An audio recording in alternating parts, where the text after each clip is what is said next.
online seminar. Finally, we have the recording, which is perfect. So welcome everyone. We will start. If anyone would like to come back to this webinar, definitely feel free. We will let you in. No worries, but we will start. So today I will be your facilitator. My name is Zuzana Špuncova. I work in the Circle, which is the company which runs the largest digital marketplace for waste in Europe. It works basically like eBay. So on one side are processors, and on the second side of the system are the producers of waste. We also run the consulting services for the industry and industrial waste and circular economy. And more to the technical part of this online seminar, please, if it is possible, turn your cameras and microphones off during the presentations of our speakers. Definitely, if you will have any questions, then of course you can turn on your cameras and the microphones and speak to our speakers. If you would like to share your questions in written form, then definitely use Slido. For using Slido, you can click on the blue button on the right upper corner of your screen. And if Slido is not working for you, then you can use chat, but Slido can be also anonymous, so it's up to you. And we will have also the discussion after the presentations of our speakers. To the GDPR, this seminar is recorded, so the record will be shared on our YouTube channel of the project NiCE. So by participating, you are sharing your permission with us. If you need subtitles, then you can click on the CC button down below on your screen and you will be able to see the captions. And one more reminder, this webinar or seminar is interactive, so we will be using polls from the Zoom. It will just pop up on your screen, so you will be able to click on those choices, and definitely we will have the discussion after the presentation, so feel free to jump in. Little bit information about the NiCE project from niche to the center. This project is under the Interreg Central Europe project. It's co-founded by European Union, and it has two main challenges and aims, which is to transform the central areas of the cities to the more circular way.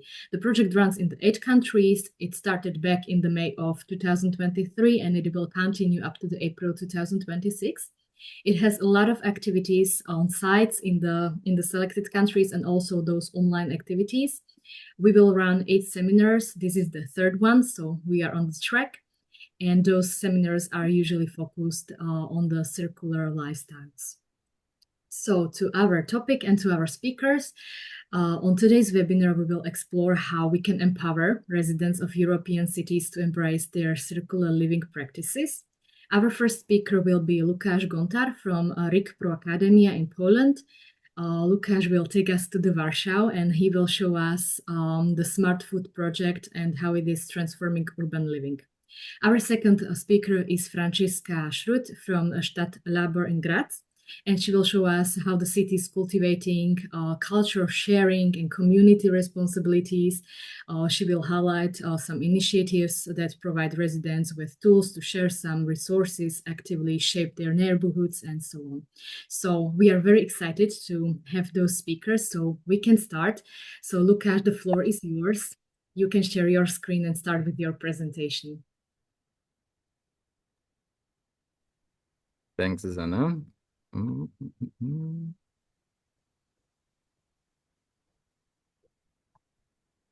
The screen is starting. Okay, we can see your screen, but please start presentation mode. Okay, and now yes, is it in presentation mode? Yes, it's on. The floor is yours. Okay. Oh, maybe I will minimize it. Thank you. From my side, I will present our experience after a project named SmartFood project, which was connected with engaging citizens in food biodiversity in cities. My name is Lukáš Gontar, and I'm representing Research and Innovation Center Pro Academia. Our work on the SmartFood project began during the Idea Lab workshop about cities for the future in March 2020. It is important because of this background of creating this project. The development of this project was inspired by challenges that we observed, like weak neighborly relations in apartment blocks, food traveling long distances before arriving at our homes and before supermarkets, food waste, for example, practices like using a few lettuce leaves and throwing away the rest of the plant. So, and our inspiration was also took from community gardens that already existed, where stakeholders collaborate through joint food production and maintenance served as an inspiration. However, these gardens are only available for part of the year, I mean, half. So we thought, why would not create a substitute for a garden within an apartment building? So the general goal of the SmartFood project was to provide a novel evidence-based socio-technological framework for sustainable food production and consumption towards the smart city of the future. We aim to engage micro-local communities through innovative in-house food self-production and behavioral changes in households' diets for the purpose of improving health outcomes, reducing greenhouse gas emissions, and energy waste, and enhancing social inclusion and increasing citizen awareness. Our solution was to install hydroponic cabins in the corridors of apartment buildings. These cabins allow our residents to grow vegetables and herbs, even some fruits, without soil, using modern technology, I mean hydroponic, and everyone can take as much as they need, and in the process get to know their neighbors, share experiences, or simply have a conversation next to the cabin. And this not only reduces food waste, but also builds a real community in a place where many people were previously strangers, that we also concluded. But the project was prepared in a pre-pandemic reality, with plans for extensive in-person interactions with residents, workshop, and so on. However, we began the project in 2021, in the middle of the COVID-19 pandemic. So this posed a significant challenge for us as we relied heavily on feedback and engagement practices from the community. The pandemic significantly impacted how we engaged residents. So we had to rely on alternative methods to involve them. We used tools like Miro for workshops, and on the slide you can see responses to the question, would you like to share a SmartFood hydroponic cabin with your neighbors? Opinions were divided. While the pandemic made many of us more familiar with IT tools for communication, we must acknowledge that this form of conducting workshops is limited to participants who have some experience with technology. So consequently, older individuals who were also part of our target group were somehow excluded from this practice. That was quite new, even for not experienced younger people. We recruited housing communities to participate in the project as a living lab. Beforehand, they required technical inspections, I mean the buildings. We had assessed whether they had the necessary number of households, because we aimed that we engaged 20 households, 20 households, sufficient space for installing cabins while ensuring safe evacuation routes, access to rainwater ducts, because we wanted to use rainwater for hydroponic cabins, appropriate temperature conditions in the corridors, because in some buildings conditions were very warm, and, like a greenhouse. So it's excluded this type of buildings because even cabins caused warmer conditions. Excited that we have found our housing community, we began recruiting residents in a block located in Łódź, just 15 minutes from our headquarters in Konstantynów Łódzki. In parallel to our efforts in engaging residents, we were designing and building laboratory-scale prototype hydroponic cabins.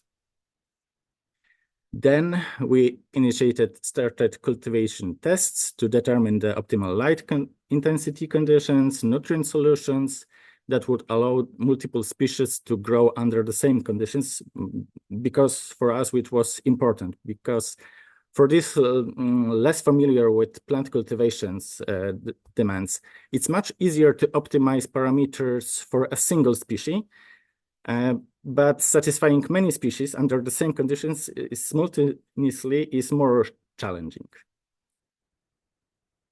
Based on our observations and experience with the lab-scale prototypes, we moved to designing the final hydroponic cabins dedicated for our urban living lab. Importantly, the dimensions were planned to suit the already selected building and housing community.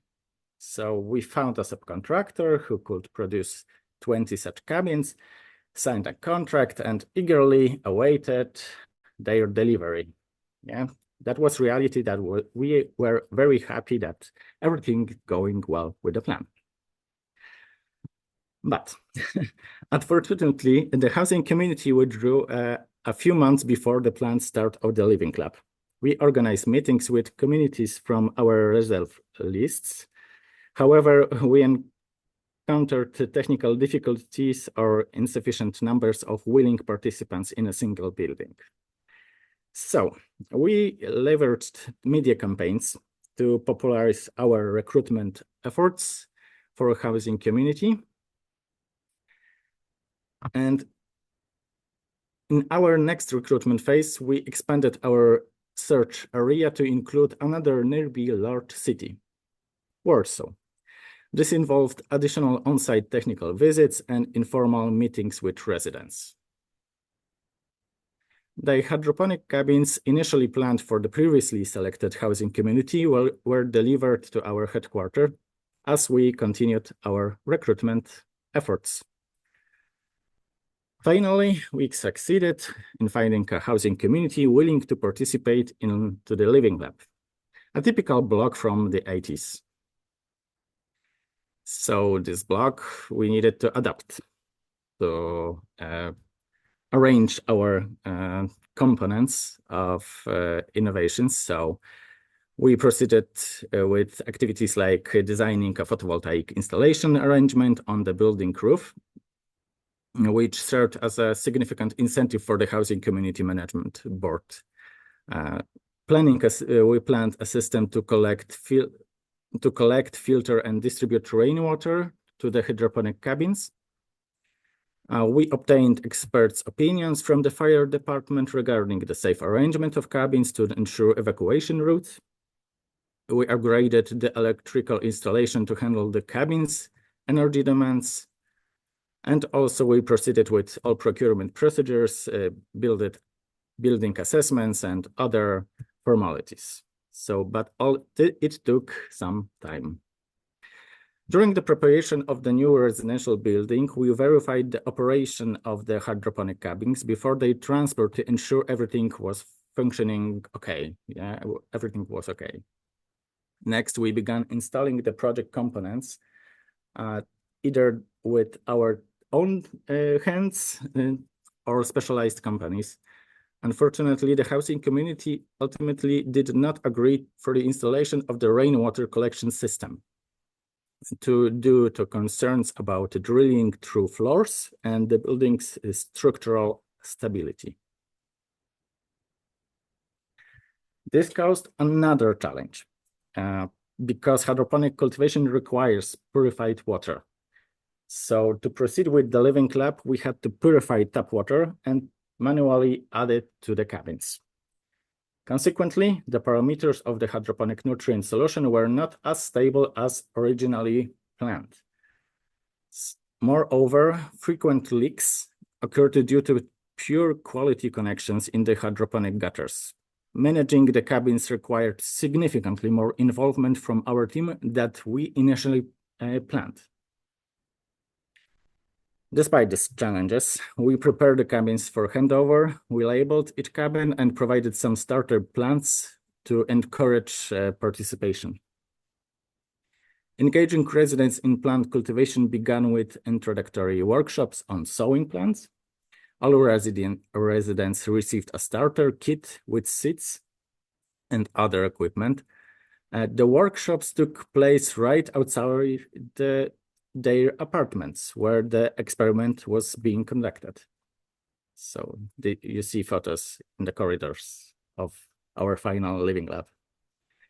Even though much information about operating the cabins was provided during these mentioned workshops, we wanted to meet individually with residents to allow them to freely ask questions. Often caring for the cabins became an activity for whole families. Participants cultivated plants, harvested them, and reported their successes through forums, through phone calls.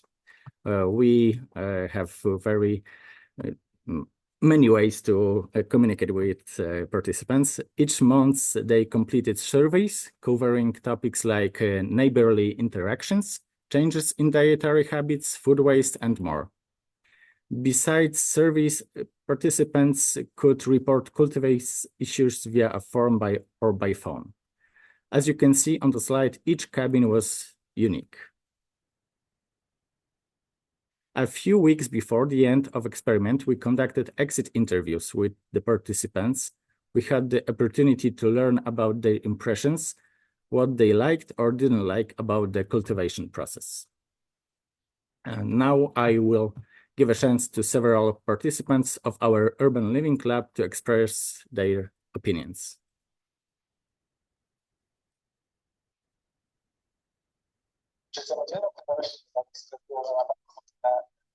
Jedzenie większej ilości warzyw, owoców, ziół, tak, produktów roślinnych, ale mamy podczas sprzed eksperymentu. Tak, choćby z tego względu, no, że dużo łatwiejszy dostęp do tego mamy, tak, to nie wszystko zainwestujemy w względu poradcy z metrów, także tak dużo więcej wymienić. Na pewno jak mam takie dużo, no to spożywam, to nie ma tego mówić.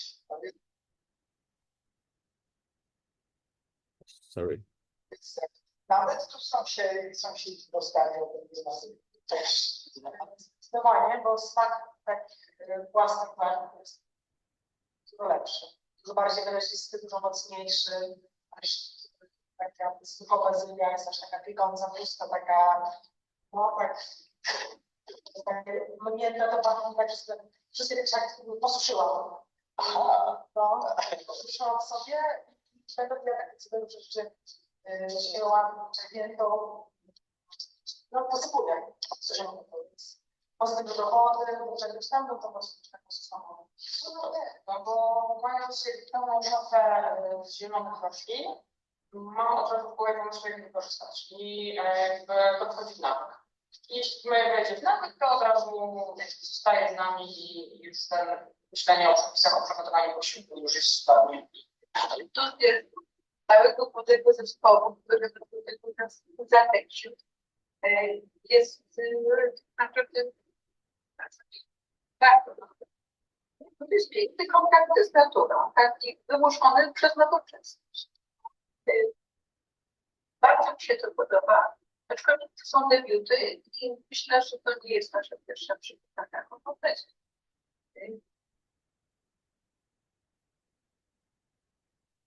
In conclusions, people were very happy to be involved in these types of experiments, but they also value convenience. So this effort from our side to take care of it was quite high.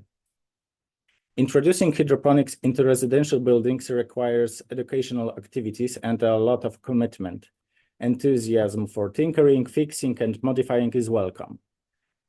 Otherwise, the labor cost associated with maintaining the crop must be taken into account. Further development of the technology is needed in the context of use in apartment blocks. I mean that it would be much easier to introduce this type of solution in newer buildings or at planning phase. Involve key partners from the very beginning of the project as a member of the initiatives in our case, housing community.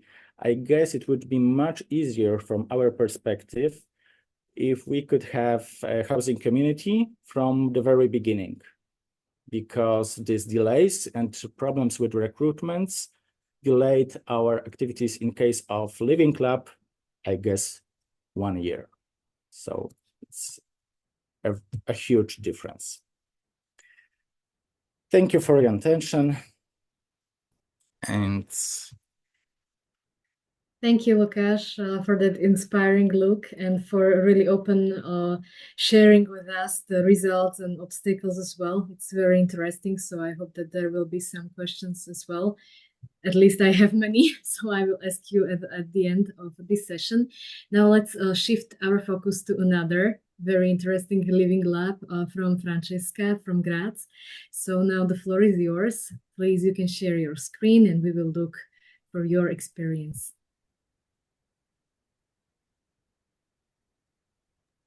Yes, hello from my side.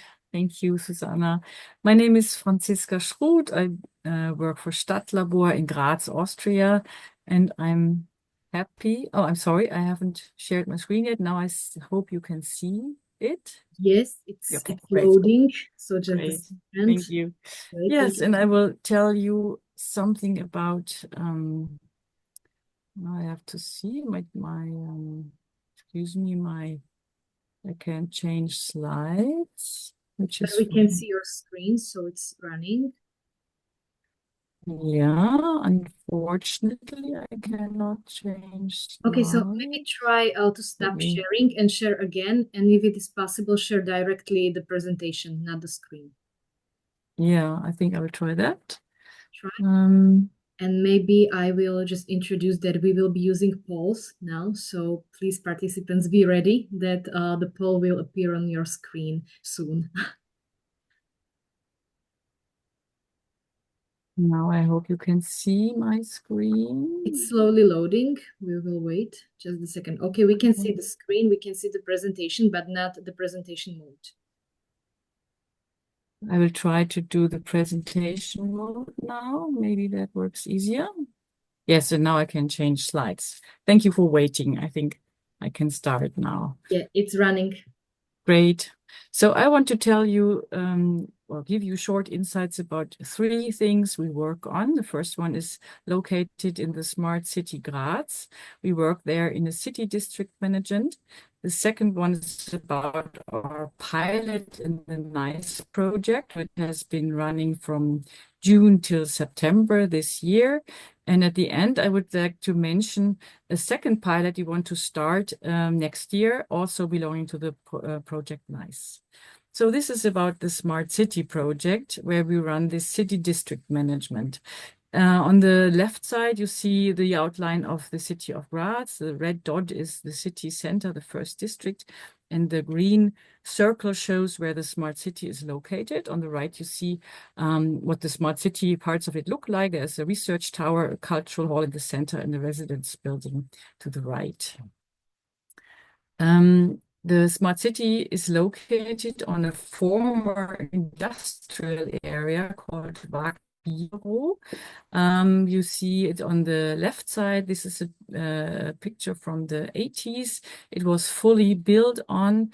In the meantime, in the 90s and in the zero years, all the halls have been torn down, and a smart city process was started around 2010. And the way it should look like is shown on the picture on the right side. The whole process located on the site was starting in 2012. It's still not finished. It will be finished in 2 years from now, but most of the buildings have been constructed now. There's one more school and hotel under construction, which will be finished soon. So the guidelines to these smart city projects that were formulated in 2010, 2011 is about building an energy efficient, resource saving, low emission, and also a social sustainable city. What is meant by that? The city should become a city of short distances containing an urban mix of uses. So it's about living and working together at the site. Buildings should be energy sufficient and resource sufficient. Of course, there were planned smart building technologies. Mobility was a big issue. It's about having soft forms of mobility, so less traffic by individual cars, more public transport and bike traffic. High quality space was also another issue, and as I mentioned before, social sustainability. So this is what we were working on. We started doing that on site in the year 2014. 14. And our job was to be on site to involve people who will be kind of connected to this new city district development.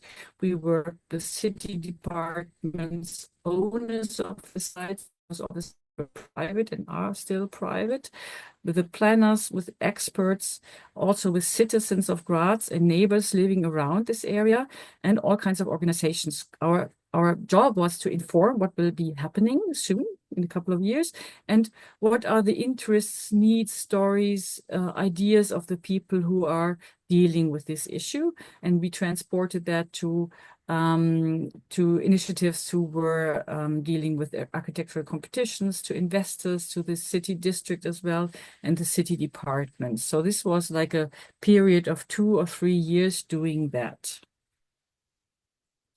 And our city district management was moving. At first, we started on in a steel container. You see that on the picture on the left side.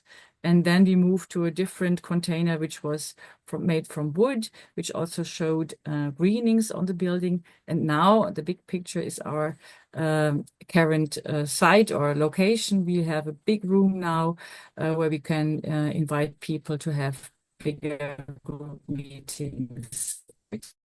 And in yellow, you see what we work on, because our job was to inform what is a smart city, what is a sustainable city about, what is done by planners, what is the hardware of such a district, but also we want to show the people or inform the people that inhabitants play a role in being a smart city as well.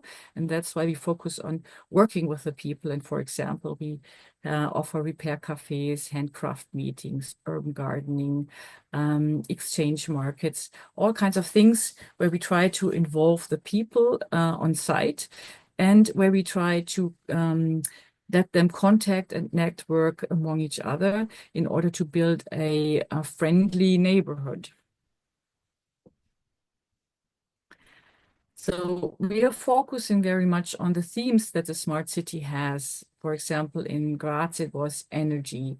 That's why we offer city walks to projects in the smart city. On the left side, you see this research tower where we can inform people about geothermic energy or photovoltaic. There's this Grätzelzelle, as you can see, these red glass panels, which is a certain technology from Switzerland. We offer children's workshops on energy issues. We have exhibitions, as you can see on the right side. And of course, we can inform people in presentations and discussions about what has been set up in the smart city and what can they do to save energy, for example. Another focus is mobility, as I mentioned before. So we are talking very much about using bikes, using public transport. We also have presentations about how much impact car traffic has on emissions, for example. That's why we offer walks and bike tours for the people, and also offer services for bikes in order to motivate people to be more riding their bikes instead of using their cars, for example. This is the focus on resources. That's why we offer book sharing, clothes sharing, repair cafes for electro or bikes or sewing, for example. We have a notice board. We also tried that in a digital way. That didn't work that well so far, but we will try again now because the smart city is almost finished. We have enough people or inhabitants who are willing to use it. And one very special focus was on greening the city. As I mentioned before, we had this wooden container, which had greenings on top and on the side, also in the inside, and we built up a urban garden around it. Up to now, this is no longer existing because on the side the wooden container was established. A new school is built now, but we managed, and we're very happy about that, to move with this group of urban gardeners to a new public park very close, so we can continue our work there. Yes, and as I mentioned, all these different things we do in order to address people living in the area, we thought we should now use our big room and our existing network in order to invite more initiatives and experts to participate and to cooperate in our doings in the smart city. And together with them, we want to make a really broad variety of offerings, activities in the smart city in order to motivate people to change their everyday lives to in a more climate-friendly way. And we call this Klimasalon in order to show the people that it's about coming together and talking and working together. So this was about our first project, and now I want to switch to Herrengasse 10. That's actually the address of a pop-up store in Graz. You see on the left side again the city of Graz, the inner city center, and this location is right in the center, very, very close to the main square.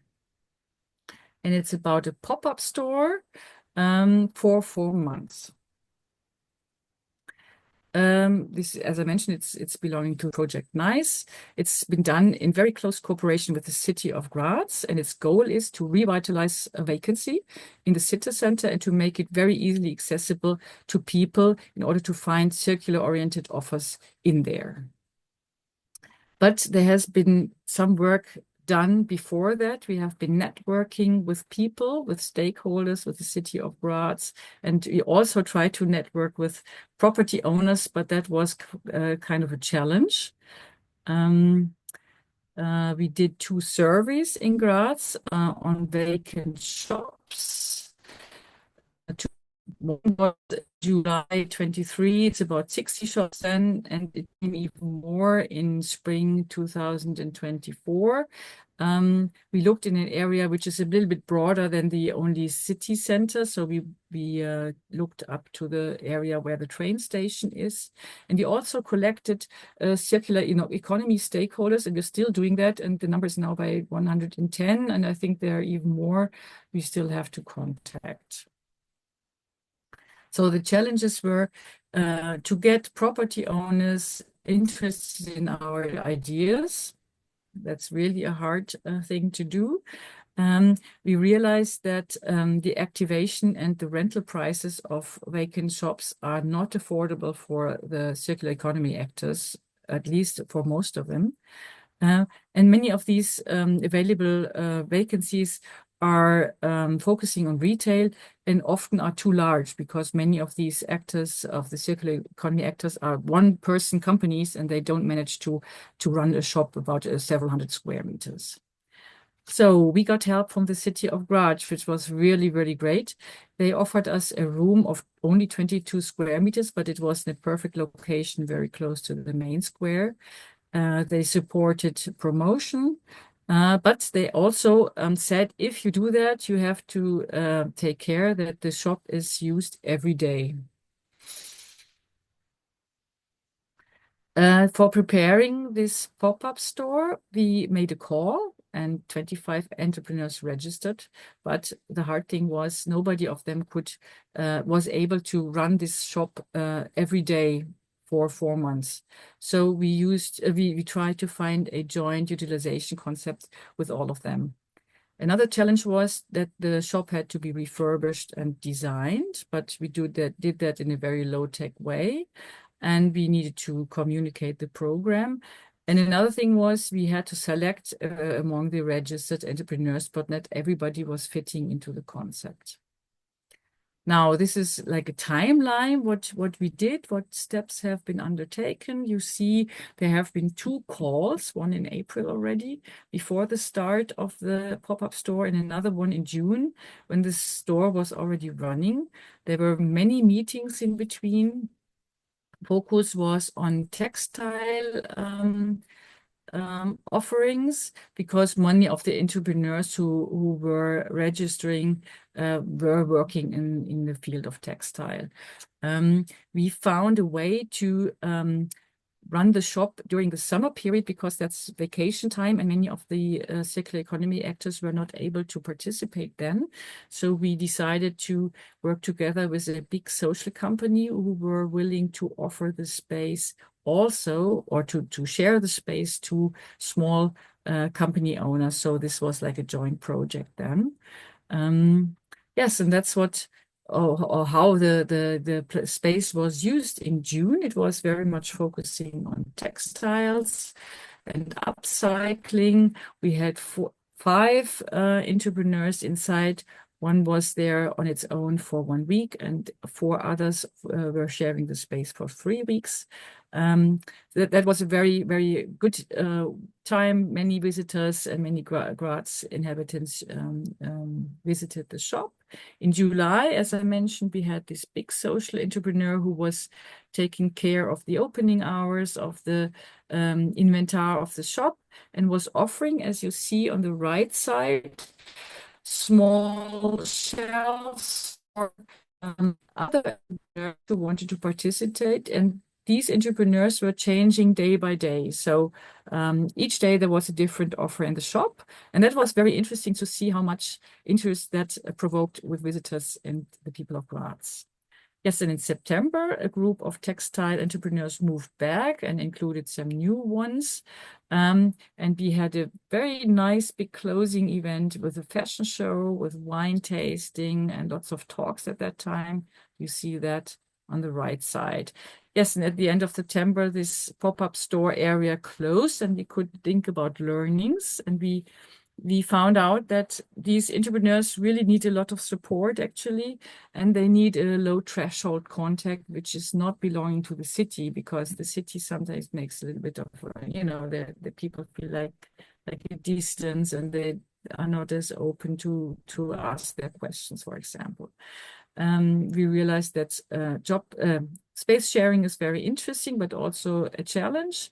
That sharing human resources is really essential, but that's not possible for everybody. So it really needs some kind of a briefing or some help to do that. It needs guidelines and rules to make up how this space should be used.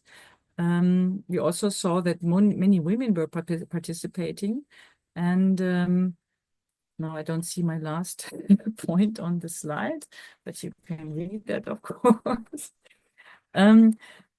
Yes, and now my last slide is about what's coming up. We try to copy kind of this pop-up store in the Herrengasse and make it broader.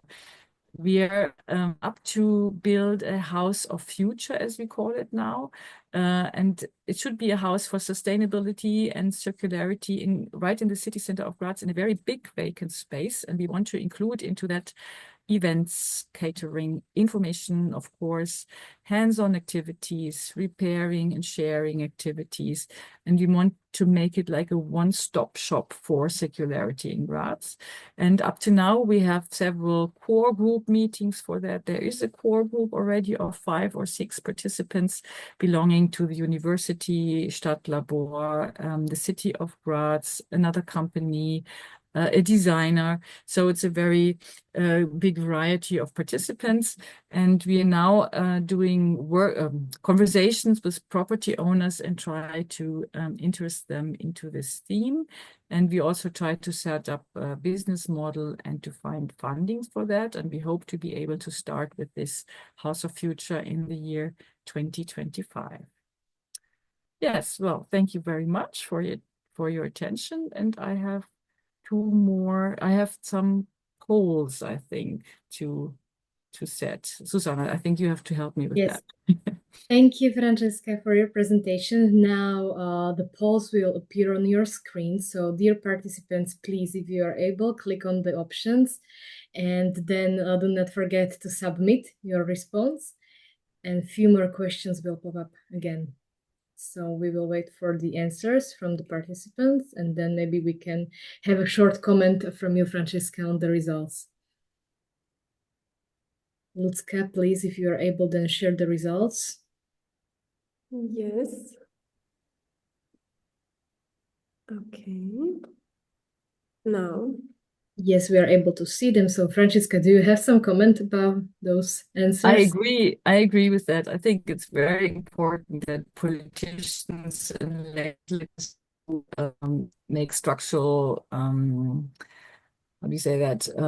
They have to build a structure that makes us able to act sustainable. But we also need the citizens, I think, to change their lives and to be aware of what they are doing has also some impact. Yes, definitely. I can only agree. It has to be the combination. Okay, so up to the second question, second poll. It will again appear on your screen, so you can again choose your option from the choices.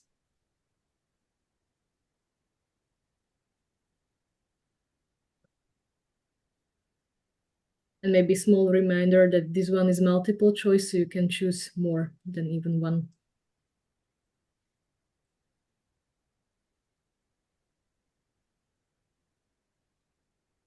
We will wait a few more seconds and then we will share the results so we could see the outcomes of this small poll.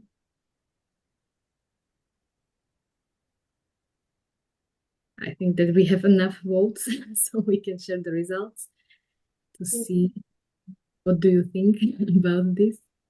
No, we're still voting. Still voting? We have very busy participants. This is good. Okay, now. Oh, very interesting and divided answers. So, Francesca, what do you think about this? Yes, interesting. Separate waste. So we were always thinking in the NiCE project, is circularity only about waste? And we think it's not. So it should be much more. But I also see many people share items and buy sustainable products. So I think everything is worth doing it. And I think we should try to do more of it. Thank you. Yeah, and as a society, we are definitely moving forward because those are very good answers. And the third question will appear again on the screen, so feel free to answer. And this one is a single choice, so just one option which you can choose.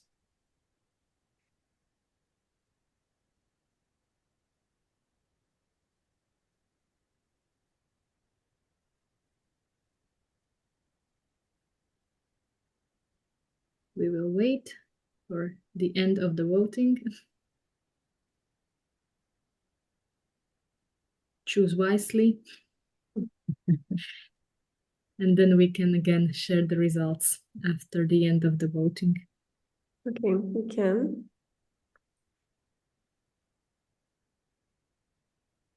Oh, a lot of Interesting. people. Yes, it's nice to see that because we're working on the House of Future and it's good to see what you think is most important. Thank you. So talking and awareness raising and bringing people together seems to be very important for you. Great. Thanks. Yes. Okay, so thank you, Francesca, for sharing such a practical insights from the Graz and also those obstacles, wins, and learnings also from the vacant areas and properties, but also the house of future sounds very progressive, so very interesting. And now we have seen like two very interesting speakers on our seminar and two very interesting topics. So now we should jump to the questions from our Maybe audience. before, I wanted to propose that maybe to go to the poll connected with my presentation because I started too fast. Yes, no worries. So we can definitely use also your polls. So a little bit more interactive site for our participants before the questions. So we have also one more question from Lukasz. So you can choose your single choice for this question. This question is directly copied from survey that was filled by participants each month. So you can compare the results. Yeah.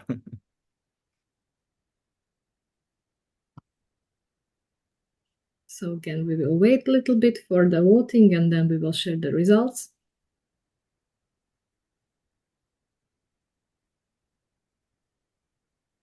Okay. So, okay, can you compare the results? It is similar to what you have seen in your project, or it is completely different? I guess we have community more connected with neighbors during our webinar because average response from our participants before intervention was like once a month. And after and during Living Club, in average, it was more or less once a week. So getting better. So that was a result of our intervention. So it was successful, bringing people Yeah. closer to each other. Okay, and we can jump to the second one. So again, just only choice which you can choose, and we will see.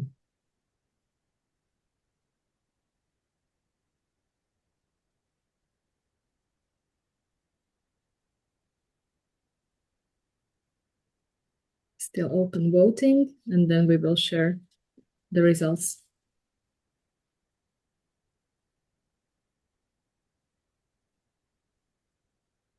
It is the hard question for someone. It seems like this. Long thinking about the possibilities. Okay, so we have the result. Is it again similar to your foundings or different? Totally not, because we were focused on residential buildings or blocks, not always with balcony. Yeah, so there's some limitations. Yeah, that they have that residents of residential buildings have. So depends on the area and the lifestyle of the people. Yeah. So our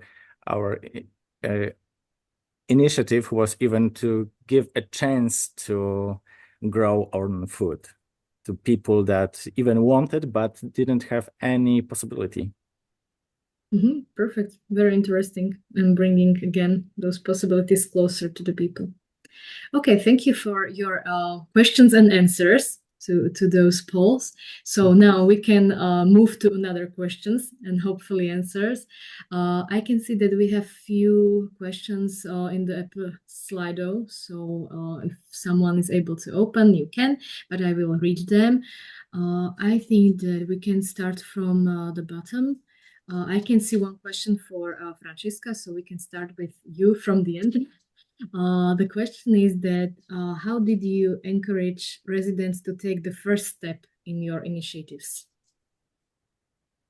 How did they start it? Actually, we have to deal with residents from new all over again. So we had residents in 2014 and new ones in 2015 and so on.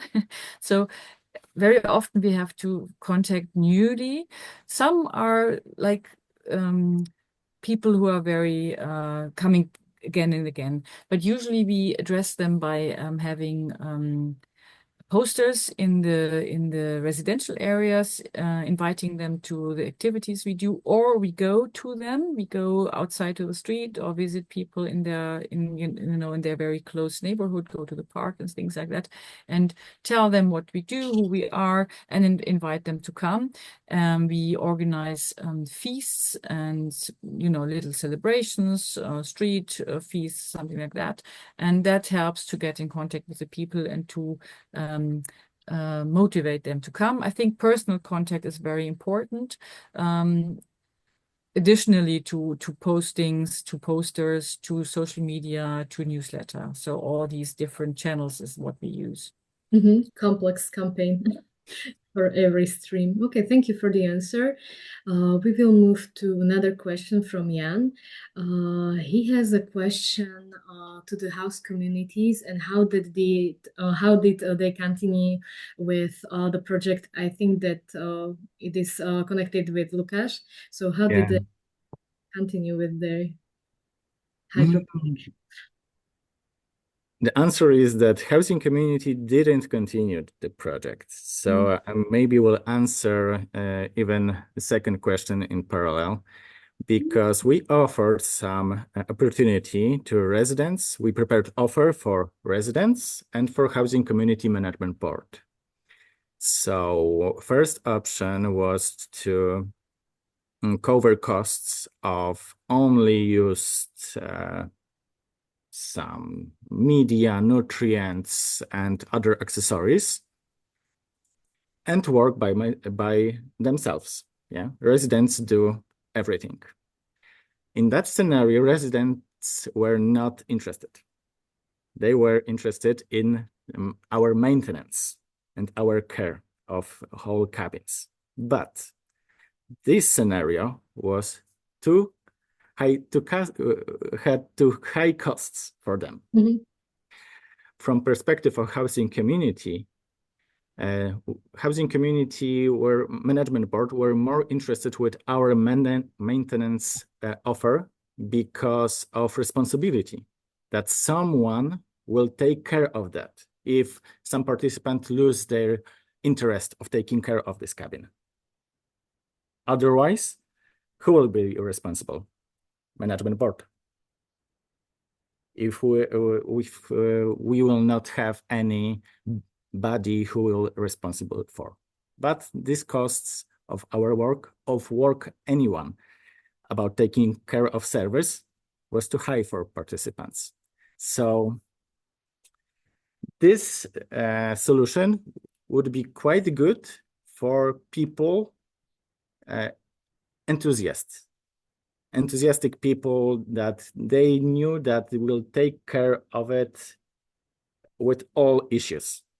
Yeah, and it is this kind of people. This solution is like for this kind of people that will work with that and it will happy. Yes, I can imagine.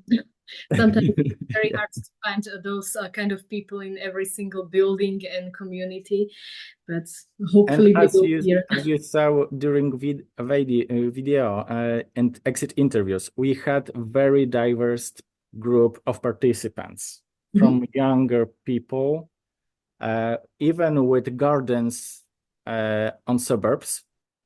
They were still interested because they have access to vegetables during winter, and they saw that value in that solution. And we have older people on retirement with a lot of contact with them. So it was quite good experience with this perspective from their perspective. Perfect, inclusive. Yeah, and I see that question, that was first question, how you convince them to agree to the installation of hydroponic plants in their corridors. Actually, residents, we didn't have to convince them. They were very interested in. Problem was with housing community management board and responsibility in case of any issues, because of adaptations, because of building stability. many issues because they are responsible for all. So it was more technical. So we had to convince Housing Community Management Board more than residents because residents were excited. Okay, so maybe a lot of work in front of you. Let's call it this way. And I saw how do the residents divided the portions of vegetables grown for hydroponic. Interesting question. There's a specific system for harvest. Every cabin was dedicated to one household. So one household had their own hydroponic cabin, and they harvested it as they wanted. So big scale. So they didn't share actually hydroponic cabins because even during co-design workshops, we received this kind of answers that residents are not fully satisfied with sharing of harvest, maybe sharing a cabin because they shared harvested plants, but they didn't want to share cabin that anyone else rearrange anything inside. Yeah, they wanted to be responsible, and then of course they shared with neighbors. We have a lot of stories with sharing food because they had too much basil, they had too much lettuce, and we heard them. So this kind of stories. Perfect for the community to really connect via food. Yeah. Via vegetables. Okay, so we already answered also this question, and I think that we have maybe one more, but it is again connected to have to persist the project also afterwards. So you already answered. I think that's it, that we have all the answers for the questions from the Slido. Maybe one more call for the participants. If you have one more question, you can definitely share it out loud with us. So feel free if you have something more on mind to our speakers. It seems like all the questions were shared already. However, if you have anything more on your mind, feel free to write us also after the seminar. You can definitely share your questions with us. So maybe thank you all for all of you once again for your participations, for the very interesting presentations as well, and for the discussion. It was very interesting, and I would like to again mention that this is not the last event of the NiCE project. The project is running up to the year 2026, so many more events are in the front of us. So definitely follow us on LinkedIn, Facebook, and other social media to be always on the date and always be able to see those upcoming events. So thank you once again, Francesca and Lukáš, for your very interesting presentations, and thank you all the participants for participating. And maybe one more information, you will be definitely able to see the report on YouTube. So feel free to come back. Thank you, and hopefully see you soon. Bye, everybody. Thank you. Bye. Goodbye.